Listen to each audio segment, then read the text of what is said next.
Geração P. P de pandemia, de perspectivas, de projeções. O podcast do UOL sobre a sociedade, a economia e a cultura que se formam a partir das mudanças impostas pelo coronavírus. Pessoal, sou Jamil Chad, colunista do UOL em Genebra, e estou com a minha companheira Ruth Manos, advogada e escritora, falando diretamente de Lisboa, em mais um episódio do nosso podcast, o Geração P. Nesse podcast, a gente fala sobre a pandemia de Covid-19 e sobre todos os reflexos dela e impactos na sociedade. Entre esses impactos, a gente sabe que está a morte de milhares de pessoas no mundo todo, mas muito pouco se fala sobre quantas dessas mortes são causadas por má informação, sobre quantas pessoas poderiam estar vivas e sobre quão mais curta podia ser essa nossa quarentena se a informação fosse de fato usada de forma responsável. De fato, Ruth, hoje o tema do nosso episódio é a desinformação. E o que a própria OMS, a ONU e as instituições internacionais, inclusive especializadas, chamam de infodemia, a pandemia de informação. E isso é um fato, na verdade, não só no Brasil ou aqui na Europa, mas em todo o mundo. O confinamento, as quarentenas, tudo isso tem criado uma avalanche de notícias. E, claro, uma avalanche de consumo dessas notícias. Claro, as pessoas dentro de casa, sem poder sair, televisão ligada, computador, etc. Isso vem criando, isso é uma realidade, o acesso, claro, às redes sociais, criando essa avalanche de notícias. Agora, o que também fica extremamente claro é que nós temos aí uma avalanche também de desinformação, uma avalanche que, obviamente, complica ainda mais a questão da pandemia. Ô Jamil, eu acho que se a gente vai falar sobre desinformação, legal explicar um pouquinho esse conceito, né? Que desinformação não é necessariamente a pessoa estar desinformada no sentido de não saber, né? A desinformação é uma ação que é feita deliberadamente, é feita de propósito para confundir a pessoa que recebe a informação, né? E isso pode ter um objetivo político, né? Ou pode ter um objetivo comercial. Então, peraí, qual que é a diferença, né? A gente pode falar, então, que é tudo fake news? E é interessante eu falar essa coisa sobre fake news, porque eu passei por uma situação, no mínimo, inusitada, que foi entrevistar o meu irmão. Olha as coisas que a vida proporciona, né? O meu irmão, Paulo José Lara, ele é um sociólogo da comunicação que trabalha na ONG britânica Artigo 19 e ele estava me explicando um pouquinho esse lance de como usar esse termo ou como não usar esse termo fake news. Por quê? Fake news, gente, é um conceito que não existe juridicamente, não existe em tratados internacionais, nem em legislações locais. E aí é um pouco perigoso a gente ficar usando um termo que não está definido juridicamente, né? A gente não sabe até onde ele vai, o que é fake, o que não é. Por quê? Vamos imaginar o seguinte, eu imagino que boa parte dos nossos ouvintes conheçam um portal brasileiro chamado Sensacionalista, né, que é um portal que traz notícias que não são verdadeiras, mas como sátira, né? É uma forma de fazer crítica à política, a uma série de outros assuntos, divulgando notícias que poderiam ser tidas como fake news, mas que na verdade são uma forma de exercício do humor.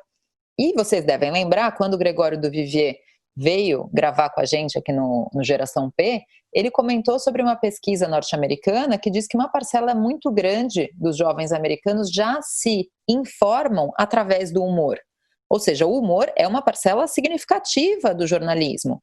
Então, quando a gente usa o termo fake news, a gente pode estar se colocando numa cilada que é a comédia, a paródia, a sátira e outras formas de utilização do humor serem tidas como fake news, e aí a gente cair no super perigo que é a censura ou a ofensa à liberdade de expressão. Então, por isso que a gente vai usar aqui desinformação ou má informação, certo, Jamil Chad?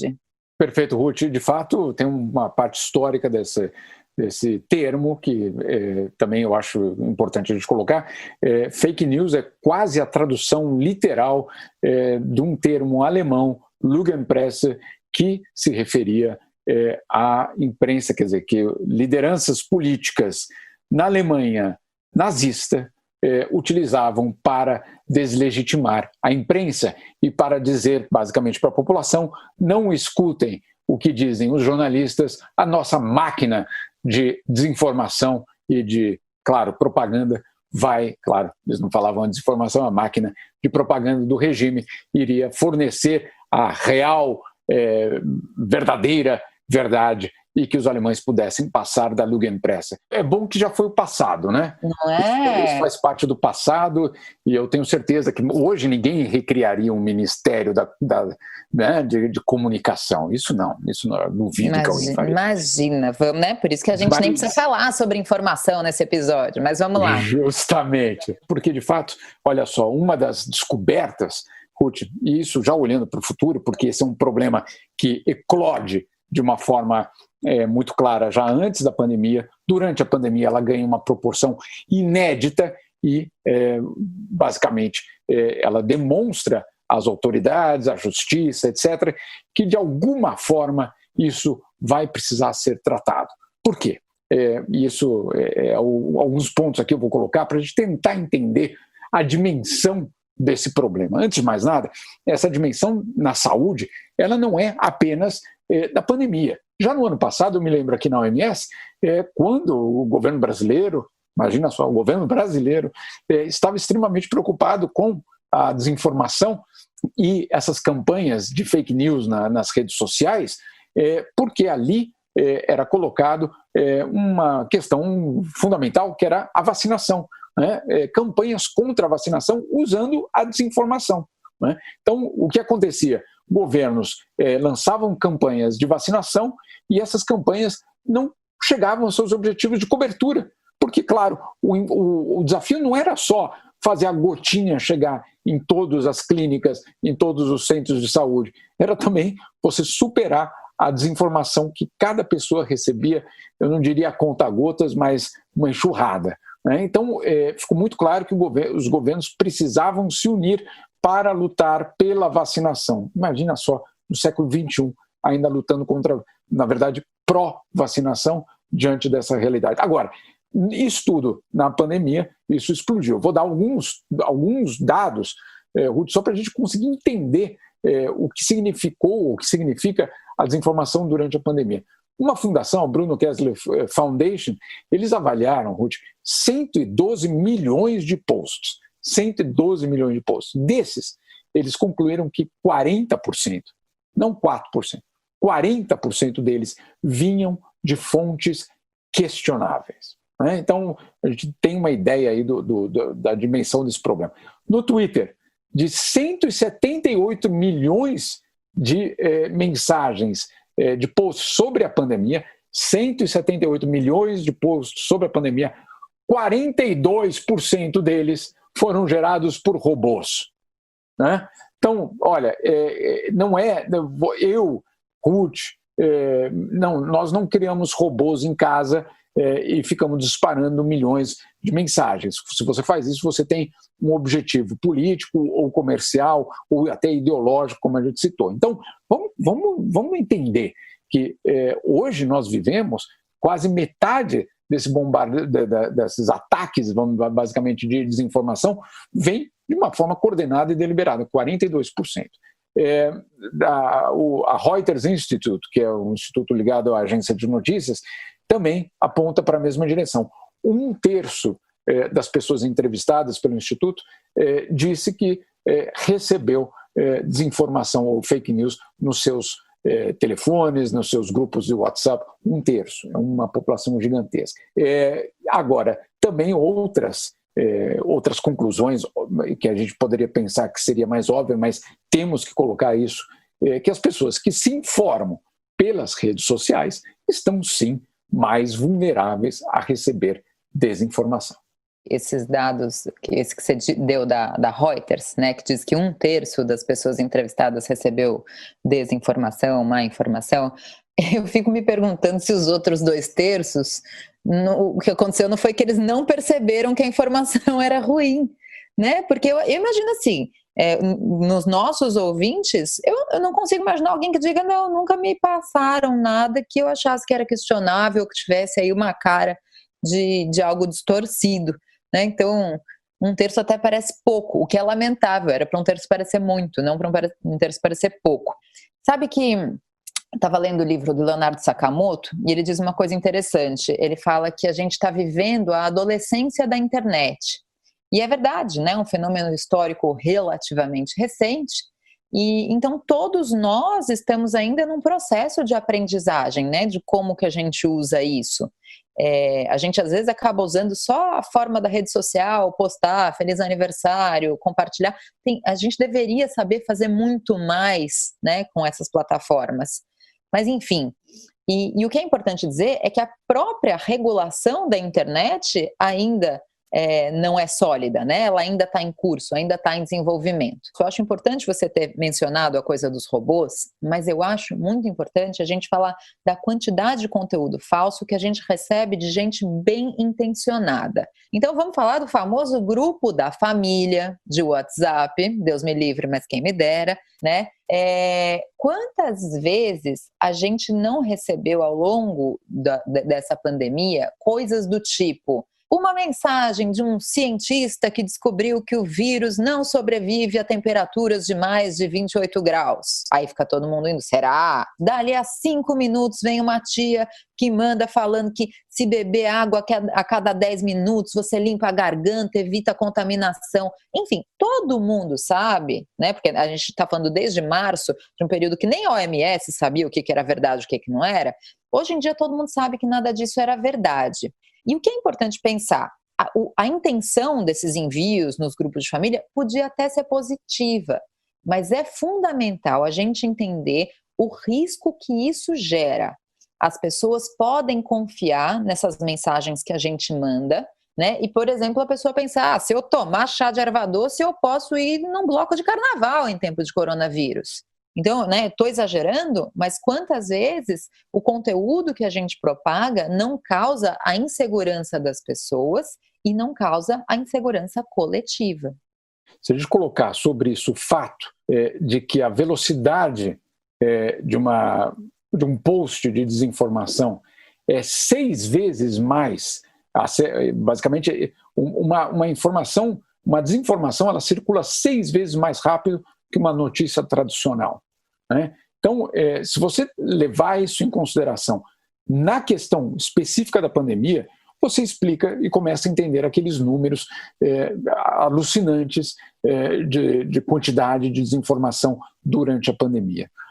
Agora, tudo isso, Ruth, tem um impacto, né? E aí eu acho que é uma das principais questões que, basicamente, nos próximos anos a gente não tem outra opção, terá de tratar de uma forma muito mais coerente, como o Sakamoto disse, passar talvez da adolescência para a fase adulta, né, para saber que, de fato, esses locais que são locais públicos, né, as redes sociais, etc., eles têm uma responsabilidade extremamente elevada, inclusive na saúde da população.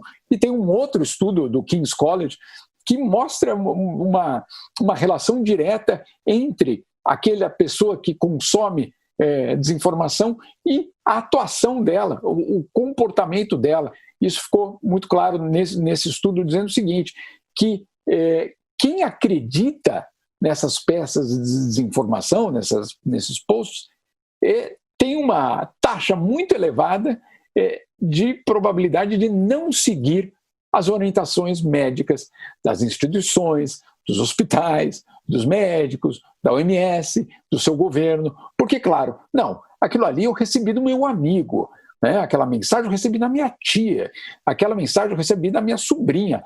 Claro que eu acredito muito mais nela do que naquele governo que sempre me roubou, que eu não é, né? Então você tem essa barreira e é muito impressionante. Agora, qual é a tradução disso na realidade?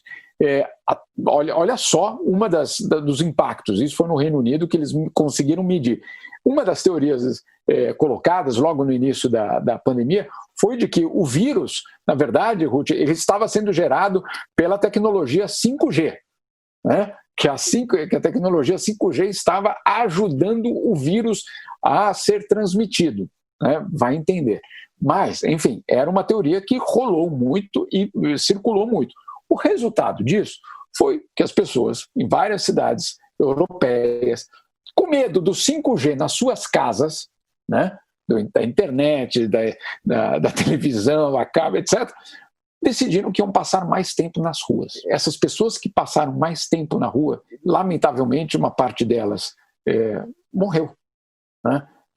Uma outra parte ficou contaminada e, eventualmente, passou para mais alguém, né? Então, olha só, a desinformação que, de uma forma super clara, é criminosa, né? Então, isso é algo para além não, eu quero vender aquele remédio, ou eu quero vender a minha marca. Não, você tem aí algo muito mais sério e que eu insisto, vai exigir do mundo pós-pandemia uma resposta coerente, uma política, uma estratégia, porque o mundo, obviamente, não estava preparado para as redes sociais. Não estou falando aqui de censura. Agora, desinformação não é liberdade de expressão, né, Ruth? Exatamente, é o limite, né, até onde a gente pode ir. Geração P volta já.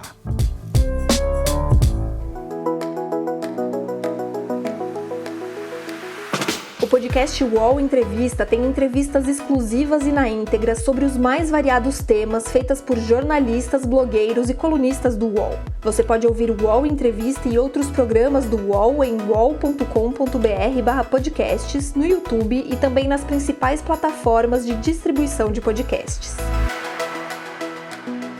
Recebe salário, faz transferência, pagamento, recarga de celular e até empréstimo, tudo sem taxa. PagBank, a sua conta grátis do PagSeguro. Baixe já o app e abra sua conta em 3 minutos. E eu acho fundamental, Jamil, a gente pontuar nesse episódio do podcast que falar sobre desinformação nunca foi tão importante, porque sempre que a gente envolveu esse tema, a gente estava falando sobre questões muito importantes do ponto de vista político, mas agora a gente está falando de vida ou morte. Isso não é nenhum exagero, né? A gente já está de um jeito que a gente abre as notícias e cada vez a palavra morte, os números de mortes parecem mais banais, mas a gente não pode perder a noção da gravidade disso, né? Então, vamos falar sobre desinformação nessa fase da história, sobretudo no Brasil, está sendo mortal. A desinformação está sendo mortal. E quando eu digo mortal, eu estou falando do sentido literal da palavra. As pessoas estão morrendo em virtude da falta de informação séria e fiável, e as pessoas estão morrendo em virtude de manobras políticas criminosas que levam muita gente a tratar uma pandemia que é letal de uma forma leviana. Então, né, Jamil, enquanto a gravidade da situação não for compreendida por todas as pessoas e enquanto a informação continuar sendo tratada de forma desonesta, sobretudo pelos órgãos públicos brasileiros, as pessoas vão seguir morrendo. E eu acho que mesmo na ótica de quem não está com medo de morrer especificamente, que eu acho que todo mundo que tem juízo tá, ou tem pai, tem mãe, tem vó, tem tio, as pessoas que estão em quarentena também precisam entender que enquanto a gente tiver essa propagação de conteúdo falso e as pessoas forem para a rua e as pessoas não tiverem a noção do que está acontecendo, a quarentena não tem data de fim. Não tem como acabar enquanto houver tanta desinformação e tanta má informação circulando. É isso, Ruth. E, de fato, talvez por nós estarmos no fuso horário europeu, que em termos de quarentena significa um mês de diferença em relação ao Brasil, mais ou menos, talvez até mais, né? Tem algo que está acontecendo aqui que, de repente, aponta para um caminho. Qual é esse caminho? Em primeiro lugar, as instituições que começam a já buscar, primeiro, as empresas, né, responsáveis pelas redes sociais, para exigir que essas empresas possam ter controles também sobre esses posts, né? Essa informação. Isso já vem acontecendo e, curiosamente, e essa parte curiosa, os políticos que abusam dessa desinformação dizem que estão sendo censurados, né? O que não é o caso. Eles não estão sendo censurados, existe um limite que, como você citou, não se refere à liberdade de expressão. Mas, enfim, isso é algo extremamente importante. Aqui, pelo menos na União Europeia, já existe um diálogo real com as empresas para que haja uma coordenação maior entre governos e essas gigantes, claro, do mundo das redes sociais, da internet. Esse é um primeiro ponto. Segundo ponto, o pessoal de direitos humanos na ONU tem já mantido um contato muito grande, inclusive com o Vale do Silício, para tentar desenvolver tecnologias que possam, de uma certa forma, coibir ou, pelo menos, limitar o impacto dessa desinformação. Porque você tem, obviamente, como você disse, uma questão até de direito, né? De você ter um problema muito sério em termos de acesso a alguns dos direitos básicos porque você foi desinformado. E todos esses pontos são, claro, interligados. Direitos humanos, acesso à informação, a responsabilidade das empresas, responsabilidade dos governos. Por que eu estou dizendo isso? Porque, pelo menos na Itália e na França, imagino que em outros lugares também possa estar acontecendo isso, mas nesses dois países a gente já começa a ouvir falar de abertura de inquéritos contra autoridades pela responsabilidade de não ter cuidado da população de uma forma eficiente. Na França, o Ministério Público abriu um inquérito contra o Estado francês por negligência, né? Então, nesse pacote de negligência involuntária, né? Eventualmente um homicídio involuntário, agora, nesse pacote vai estar o debate da desinformação, porque muitas dessas pessoas vão eventualmente alegar que não tiveram acesso, mas aí a questão acesso existia, mas o que chegava a essas famílias não era exatamente a informação correta. Então, esse é um ponto absolutamente fundamental, que é da responsabilização. Quem vai ser responsável pelo complô, pela teoria de conspiração de que o 5G gerava o coronavírus e que fez pessoas irem para a rua, e essas pessoas eventualmente ou morreram ou até transmitiram para alguém que morreu. Então, é uma questão de responsabilização muito séria. Agora, também é um momento da imprensa tradicional, dos órgãos de comunicação, também entender por que isso aconteceu e por que isso está acontecendo. Primeiro, não é só uma relação com a imprensa, existe uma crise de confiança com as instituições, de uma forma geral, né? Com os estados, com os governos, com o judiciário, com o parlamento e com a imprensa. Isso certamente. Agora, a questão é que, e isso fica cada vez mais claro, é que uma parte muito grande dessa crise de confiança, ela é conduzida por lideranças políticas que têm como objetivo desmontar qualquer tipo de controle externo sobre elas. Então, não vamos ser ingênuos de pensar, não, olha, a crise de confiança ela é natural. Não, ela também vamos dizer assim, incentivada de alguma forma. Então, é um caminho, pelo menos que a gente começa a ver no pós-pandemia aqui na Europa, um caminho extremamente interessante para se acompanhar, porque vamos lidar com responsabilidade das autoridades, com um novo papel das empresas que lidam com as redes sociais. Também vamos ter um questionamento óbvio sobre o papel da imprensa, sobre o papel da OMS, sobre o papel da própria ciência, que a gente já tratou aqui com o Karnal, o que vai ser a relação entre o cidadão e a ciência.